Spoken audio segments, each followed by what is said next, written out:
So hey guys, welcome back to my YouTube channel. Hope आप सभी बहुत अच्छे होंगे। और आज एक बार फिर मैं आप सबके लिए लेके आऊँ एक इन्फॉर्मेशन वीडियो जो कि होने वाली मेनली बाइक फंक्शनैलिटी के ऊपर, कि जब आप बाइक की ऑन करते हैं, की ऑन से लेकर जब आपकी बाइक मूव करनी स्टार्ट करती है, यानी कि जब आपका व्हील स्पिन करता है, उस दौरान बाइक्स के अंदर में क्या क्या मूवमेंट्स होती हैं, आज बेसिकली उसी टॉपिक के ऊपर अपन डिस्कस करने वाले हैं। तो ज़्यादा देर ना करते हुए चलते हैं टॉपिक की तरफ को और इस वीडियो को स्टार्ट करते हैं। सबसे पहले जब हम बाइक की को ऑन करते हैं तो हम बेसिकली करते क्या हैं, हम एक इलेक्ट्रिक सर्किट को पूरा करते हैं जो कि एक बैटरी और एक स्टार्टर मोटर के बीच में होता है। जैसे हम गाड़ी की ऑन करते हैं, जो बैटरी का वोल्टेज होता है वो स्टार्टर मोटर की तरफ को आना स्टार्ट कर देता है, और जो स्टार्टर मोटर का जो आउटपुट एक्सेल होता है जहाँ से वो रोटेट करती है, वो स्टार्टर मोटर का जो एक्सेल है वो कहीं ना कहीं गेयर्स के थ्रू कनेक्टेड होता है इंजन की क्रैंकशाफ्ट से। जैसे ही जब वोल्टेज जो स्टार्टर मोटर को आती है और स्टार्टर मोटर जब टर्न करती है तो वो गियर्स के थ्रू क्रैंकशाफ्ट को भी टर्न करती है। क्रैंकशाफ्ट टर्न होने की वजह से जो उसके पिस्टन्स होते हैं, जो कि कनेक्टिंग रॉड के थ्रू कनेक्टेड होते हैं, पिस्टन्स मूव करना स्टार्ट करते हैं। अब आज 2 मिनट के लिए टॉपिक से 2 मिनट के लिए गैप करके ये समझाता हूँ कि जो पिस्टन की मूवमेंट होती है उसको ऑटोमोबाइल की लाइन में बेसिकली स्ट्रोक कंसिडर करते हैं। स्ट्रोक 4 तरीके के होते हैं इंजन के अंदर, जिसमें कि पहला स्ट्रोक होता है आपका सक्शन स्ट्रोक, दूसरा आपका कंप्रेशन स्ट्रोक, तीसरा पावर स्ट्रोक, चौथा एग्जॉस्ट स्ट्रोक। एक बार इन 4 स्ट्रोक्स के बारे में डिस्कस कर लेते हैं, देन हम वीडियो के लिए आगे बढ़ेंगे।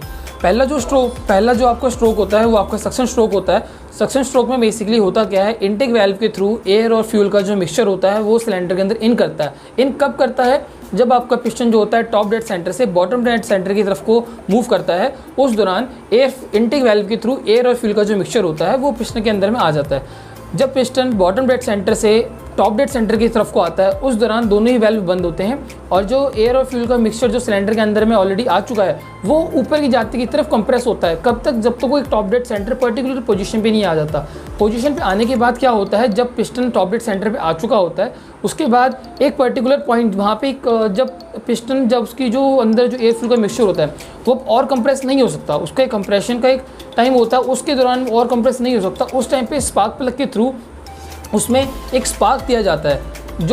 जब स्पार्क दिया जाता है तो वो जो एयर फ्यूल का मिक्सचर होता है वो बहुत ज़्यादा हाई टेम्परेचर पे होने की वजह से ब्लास्ट करता है। ब्लास्ट होने की वजह से क्या करता है, पिस्टन के अंदर पिस्टन को वो नीचे की तरफ को पुश करता है। और जब पिस्टन अपना टॉप डेड सेंटर से बॉटम की तरफ को ट्रैवल करता है, बेसिकली अगर आप ध्यान दें, पहली बार पिस्टन एक बार टॉप से बॉटम पे कब आया, जब इनटेक हुआ था, फिर बॉटम से टॉप में कब आया, जब कंप्रेशन हुआ।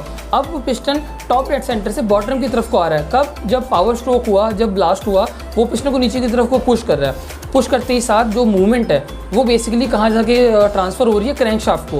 क्रैंकशाफ्ट के लिए मैं वापस आऊँगा।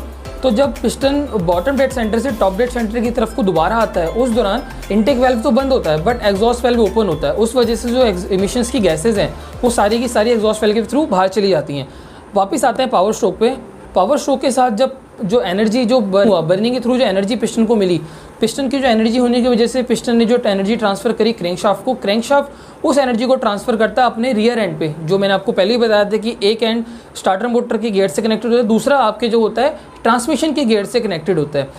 ट्रांसमिशन का मैं आपको एक बार फंक्शन बता देता हूँ। ट्रांसमिशन का बहुत लेमन लैंग्वेज में बताना चाहूँगा कि ट्रांसमिशन का मेन काम होता है जो उसको एनर्जी मिल रही है इनपुट शाफ्ट से, उसको आउटपुट शाफ्ट तक पहुँचाना in a different kind of ratios. जो जैसे कि जब आप गियर डालते हैं तो गियर जो आप डालते हैं, आप बेसिकली बाइक को कमांड देने कि आपने इस गियर रेशियो पे आगे पावर सप्लाई करना है व्हील्स को। तो जब आप क्रैंकशाफ्ट के थ्रू जो एनर्जी ट्रांसमिशन को मिली, ट्रांसमिशन से जो एनर्जी एक्सेल पे आई, एक्सेल पे फिर गियर बॉक्स ने उसको डिफरेंट रेशियोज़ में ट्रांसफ़र करके according to riders gear selection, उसके बाद वो जो एक्सेल है रियर एक्सेल पे जो ट्रांसफ़र होती है, ट्रांसमिशन का जो आउटपुट एक्सेल होता है, एनर्जी रेशियोज़ के होते हुए फिर रियर एक्सेल पे आती है, रियल आउटपुट शाफ्ट पे आती है बेसिकली।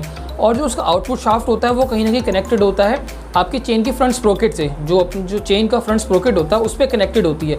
चेन के स्प्रोकेट कनेक्टेड होने के बाद जो फ्रंट स्प्रोकेट और जो चेन बाइक का जो रियर स्प्रोकेट है वो कनेक्टेड होता है वाया एक चेन या डिफरेंट। और अगर आप बाइक देखें तो किसी में बेल्ट्स के थ्रू भी पावर ड्राइव हो सकती है, या अगर आप देखें तो दूसरा साथ ही साथ हो सकता है उसमें चेन हो या वी बेल्ट लगी हो या फिर शाफ्ट हो।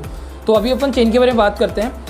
तो जो पावर जो ट्रांसमिशन हुई, अब वो ट्रांसमिशन होने के बाद रियर व्हील तक पहुंचती है। रियर व्हील पे स्प्रोकेट लगा होता है, वो स्प्रोकेट व्हील से कनेक्टेड होता है। जैसे ही फिर वो जो एनर्जी फ्रंट स्प्रोकेट को मिलती है, फ्रंट स्प्रोकेट एनर्जी ट्रांसफ़र करता है रियर स्प्रोकेट को, और आपका जो व्हील है रियर व्हील स्पिन करना स्टार्ट करता है। एंड में आपकी बाइक जो है मूव करनी स्टार्ट कर देती है। मैंने कोशिश करी है कि मैं बहुत ज़्यादा एक सिंपल लैंग्वेज में बता सकूँ आपकी बाइक के फंक्शंस जो हैं, कि आपने किस तरीके से बाइक की जो मूवमेंट है उसको आपने अंडरस्टैंड करा। अगर इसमें कुछ कमी पेशी अगर आपको लगी हो, कुछ सजेशन आप देना चाहें तो कमेंट्स में आप बिल्कुल दे सकते हैं। Comments are most welcome for you all guys. So guys hope ये वीडियो आप सबको पसंद आई होगी।